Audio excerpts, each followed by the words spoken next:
Hey guys, we just got out of seeing Dio, Dreamers Never Die. It's a documentary about Ronnie James Dio's life. My dad has been a lifelong fan of Dio's, and I inherited his shirt and also became a massive fan of Dio. And yes, this is my dad. He's always been a metalhead, a huge fan of Dio, and it was a blast going to see this movie with him, and I thought it'd be perfect to have a conversation about the movie. There's no better person. Thanks, Harry.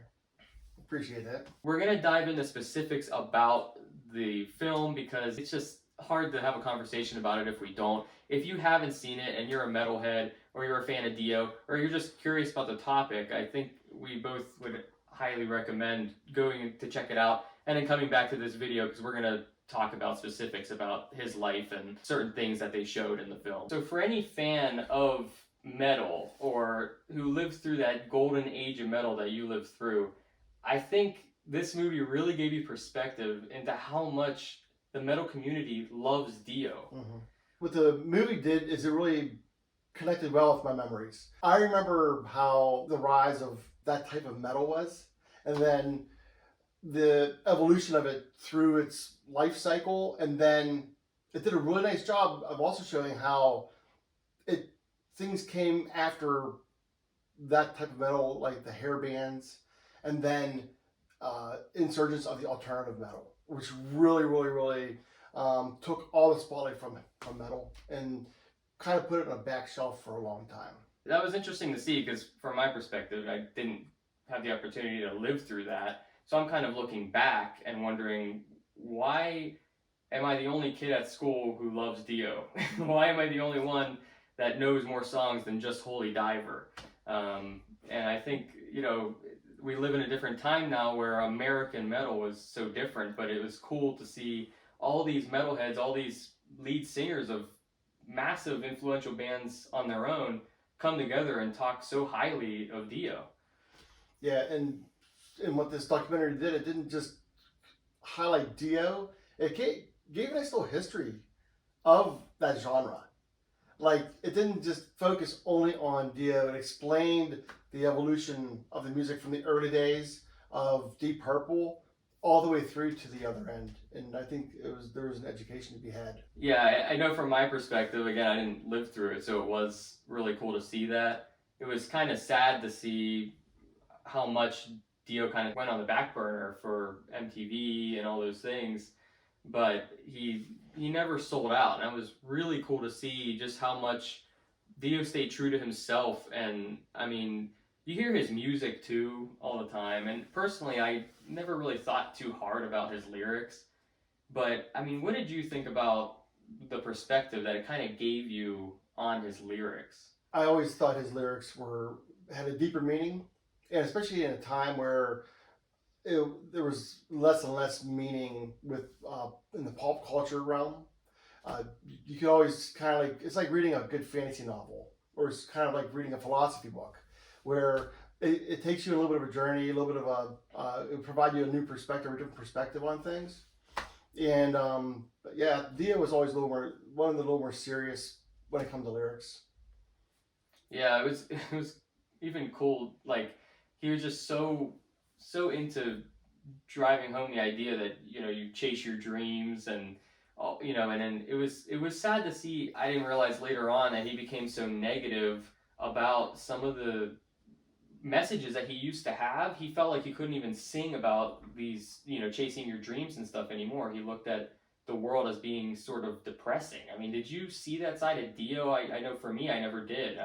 People don't really show those interviews. Yeah, that's the first I ever heard of that, but I could see it in his music. Like the last 4 studio albums of Dio weren't the greatest. I would pick and choose songs that I really enjoyed, but the tone changed a little bit in those songs, and so it wasn't like my favorite stuff. I could take Holy Diver, and then the last in line, Sacred Heart. First 2 phenomenal albums, another great album, Sacred Heart. And then as it progressed, you could see the change in his tone, his music a little bit, and it made sense whenever he was actually saying that he couldn't sing about hope and those kind of things when he wasn't feeling it, which actually is pretty cool too. Yeah, he actually can't. He sings from the heart because he couldn't sing lyrics that didn't match with how he was feeling at the time. Yeah, they really got across the idea that Dio is so authentic. The music itself, around that time, when he was like the father of metal, just so authentic. You know, one of the, I forget who they had interviewed, but he even said you could hold a gun to Dio's head and he wouldn't have written a song like that. And it was one of the later hair band songs that have been created. I forget what it was. Was it Poison or something? Yeah, I think it was from Quiet Riot, actually. Oh, okay. Yeah. Yeah. But that actually plays back to, like, I didn't realize that when he left Rainbow, Richie Blackmore wanted to have an American #1 hit or an American hit. And to do so, they were realizing it needed to be more of like a romantic song or a song about love.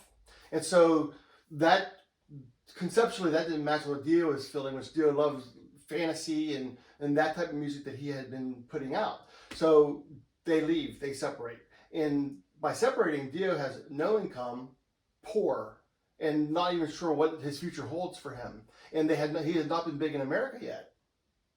And that's that right there, because he wanted to hold on to what he believed in, the type of music he wanted to sing, and the fact that he had already done like pop singing for love songs and stuff with his earlier bands for 10 years. Yeah. And there was a lot to learn about, like, how did he even show up at Rainbow? Like, for me, I really never knew. I knew Elf, but I didn't realize there was so much before Elf and, like, how he started. Yeah, I definitely didn't know that. That was, I mean, before the Beatles.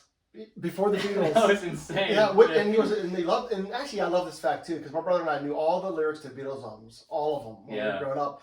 And I think they said something about, they knew all the songs, all the Beatles songs, or they said something about it. They would play their Beatles songs. He could sing every song on their albums. That's what it was. Yeah. Yeah. He could sing every song on a Beatles album. Yeah. And they even grew their hair like them. Yeah. There's pictures that they showed of Dio with Beatles haircuts. The early haircuts. Yeah. Not the cool ones.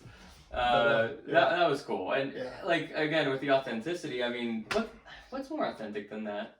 Yeah. Than staying so true to your music. You're like, hey man, I don't like the direction you guys are heading, trying to get a hit, trying to get on the top 10 or on MTV or whatever. I'm gonna leave. And his wife even said, you know, she's like, we had $800 in our bank account, and Dio was debating, you know, joining back up with Black Sabbath, or it was the first time he joined with Black Sabbath. Yes. She said, you know, he was debating if he liked their music or not, and I said, you know, she says, you better like you better like their music, because we have $800 in our bank account right now. But the fact he even debated that shows that he stayed so true to that. I didn't, you know, I knew just from the positivity of his music and sort of the love he showed people that he had that personality. I guess for me, I never saw it so clearly, though. They really did a great job of outlining that. I think also they showed how much the community loved him. Like a father, he was older. He was older, so all these early '80s metal bands, they rise, and across the board with interviews and him playing and other elements of this film, it really shows how they looked at him like I hate to say like a father, because it wasn't like a father, but they looked up to him, and there was such respect. That only he got. Like, I don't want to name any other metal singers or musicians, but it's not like every metal musician loves every metal musician. Right. Yeah. Right. But with Dio, it's like no question with Dio. Yeah. It's unbelievable the testimonies he gets, and he's so genuine. And then this. Yes. And the explanation of this. That was so cool. Yeah. This is not evil. And they delve into, you know, how this became the devil horns, but in reality, it was something his grandmother had done, and that was really cool to hear. Like ward off the evil eye. Yeah. Or a curse or something. That was cool, and that again shows his authenticity. He kept something from his roots and sort of, and sort of made it a metal icon by accident. It was so cool. Yeah. I like how they explain tying it in with Ozzy from Black Sabbath. Yeah. So Ozzy's peace symbol, whenever he would perform and do crazy things on stage, but that was a symbol. He felt that would tie it in, so he came out. He did his symbol, and right away it was a hit. And they thought it did a nice job. It was a great idea for him to do that, and it did a nice job tying it in. Yeah, I totally agree. I like how they explained how what he brought to each band in a way. They explained like whenever he got with Richie Blackmore and they developed Rainbow, Right. how they both brought a strong interest in the classical music. Particularly, both of them had interest in Bach.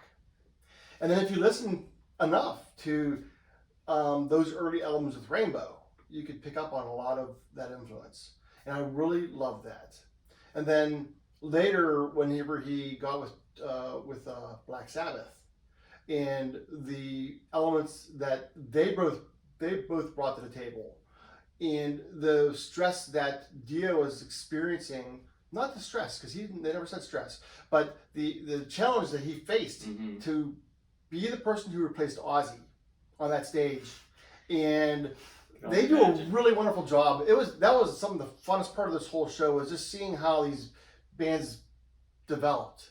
Yeah. And they didn't spend too much time in any band. You didn't sit there and get like a 40-minute dissertation on all things Black Sabbath or all things Rainbow or Heaven and Hell. And I think they did like exactly how long you should take on each band. That's a great point. Is that a fair statement? Yeah, that's part of that just incredible pacing. It felt like every period was just long enough, and it paid homage to every piece equally. Mm-hmm. Yeah, I totally agree. Yeah. Can you imagine taking the place of Ozzy Osbourne in the 70s? Yeah. Or at least taking the place of Ozzy, but not being crazy. Right. Like on stage. And he was actually kind of, he had a great stage performance, a great stage presence. But it wasn't out of control like that, yeah. Right. So it was he brought a different character, complete character to that. He actually changed Black Sabbath. Wow. Mm-hmm. It was evident in the film too. Another thing I didn't realize, because I didn't get to live through that, but I think, I could see that. It was like he brought Dio to Black Sabbath, and it was interesting to see how the dynamic sort of shifted and how that all played out.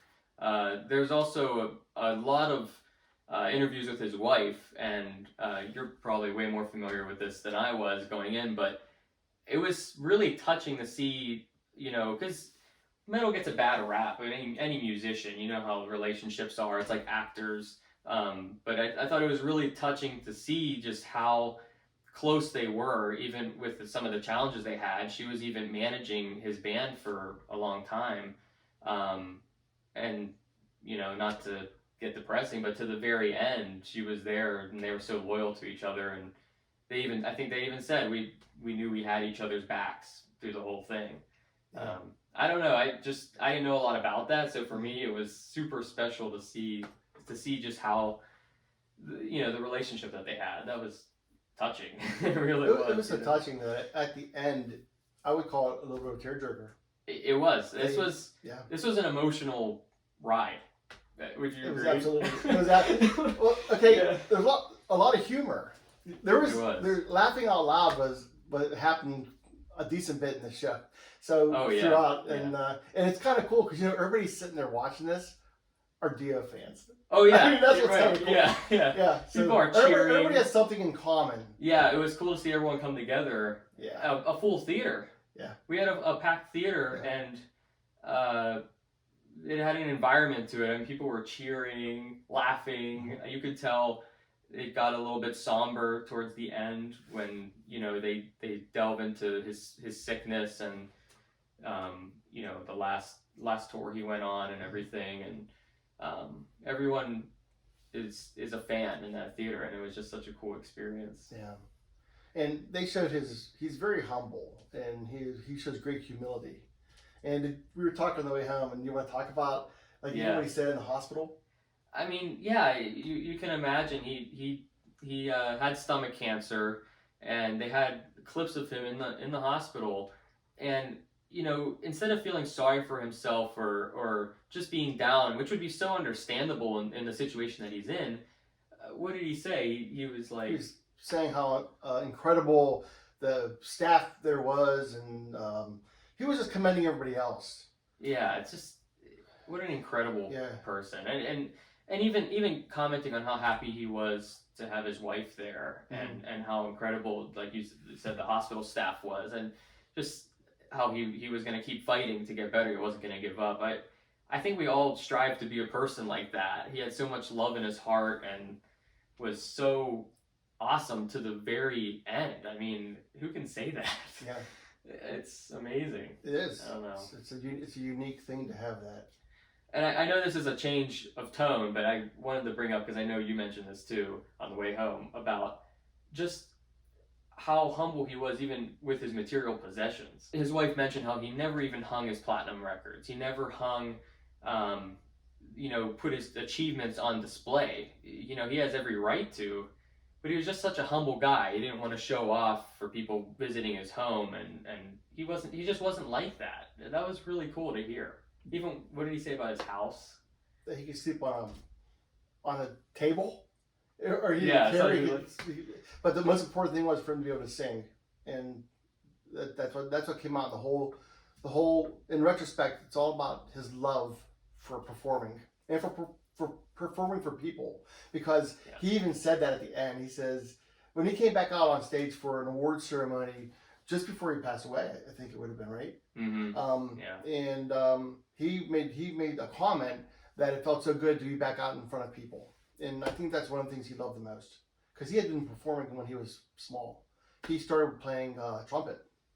I didn't know that. Yeah, that was cool. But I did like what he said. Did you catch what he said about the diaphragmatic breathing and singing? It was a real quick thing, but I remember hearing. Yeah. So he played trumpet for all those years, and then he was in a band that they had no singer. Just like when I was a kid, we had no singer in our band, so we all tried to sing, and none of us could sing. So same here. What is up with that? So why weren't we blessed with good voices? I don't know. We love music so much. So. It's not right. It's not right. Why? So so all four of the members of their band at the time, they didn't have a singer. They all tried, and when DIO sang, it was really, really good. And he was 18 years old. Yeah, he was 18, right. And so that's actually whenever they realized he was a good singer, and he said it was a nice transition because of the diaphragmatic breathing from playing the trumpet. It tied right in with the diaphragmatic breathing for singing.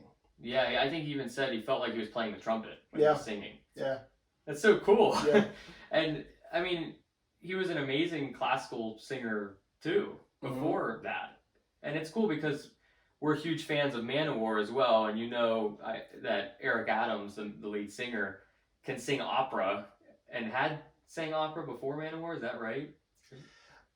I never looked it up. I never fact checked these things. But okay, I guess I could believe it. Yeah, you could believe it. I mean, he has sang opera with Manowar though. Yes. So on stage live too. Amazing. In the studio. So it's like these metal guys have these lungs that. It is kind of sad because current metal, at least in the U.S., isn't really geared towards that anymore. It's lower key, and it's screamo, and you almost have to go to Europe or to Japan to see shows like this anymore. And you saw how Dio kind of felt that towards the end. I think we both agree that this was an extremely well done documentary. It just captured who he was as well as his music, and the song choices throughout just were perfect for the periods of his life that they were referring to. They did a fantastic job with the pacing and sort of the emotional ride it takes you on. It was so fair to Dio, I think, and so fair about everything that happened. I think so. I think it. I don't know. What do you think? I think it was fair, and it did seem to pace well. Only because for me, I just didn't have to look at my wristwatch or anything. I actually was disappointed whenever it was over, and it's over 2 hours. And then there's also, I hope they do release the part after the credits. Because there was a part of the credits, they said it's the cinema release exclusive. Right. And then they had it's probably about maybe a half hour or at least 20 minutes of really good stuff. More stuff. So I think if you get a chance to see it in theaters, which I hope, I'm not sure, at least in our theater, this was the only day to go see it. Yeah. It was one of Cinemark's XD theaters. It was amazing. Yeah, that was pretty freaking awesome. Yeah. To hear Ronnie James Dio's voice come through 20-something speakers was epic. But yeah, if you have a chance to go see it in theater, I don't think we can recommend that enough, especially since you might only get to see that last 20 minutes of really, really solid stuff that probably should have been in the movie. You know, you only get to see that if you go see it in theaters. Otherwise, you know, hopefully when it comes out, hopefully on Blu-ray or something, it's maybe a special feature. I don't know, but there were some great stories in that too about just small things in his life that really helped to even paint the picture even more. I wish it was in the full movie. Yeah. So cool. Yeah, very personal things between people. Yeah, so I think we both agree we can't recommend this movie enough. If you're at all a fan of metal, or you know the history of metal music, or just a sort of a fan of Dio, and you want to get a new appreciation for the guy, just all around a great human being who had a ton of love in his heart, and I think was just a fantastic person. Well said. I agree. Anyway, thank you guys for watching, and thanks to my dad again for joining. This was awesome. Absolutely. We should do this again. Thank you so much. Yeah. This is fun. Yeah, thank you. I think we should do this more. But yeah, thank you for watching. Again, head out to the theater as soon as you can. I'm not sure how long it's going to be in theaters. I think we both agree you have to go see this film. It's Absolutely just fantastic. Thanks for watching. Look forward to more reviews. Long form analysis coming for one of the Blu-rays that I picked up in my last Blu-ray pickup video. Thanks for watching. See ya. All right. It's in you know a lower I'll cut that out. I'll cut that out too.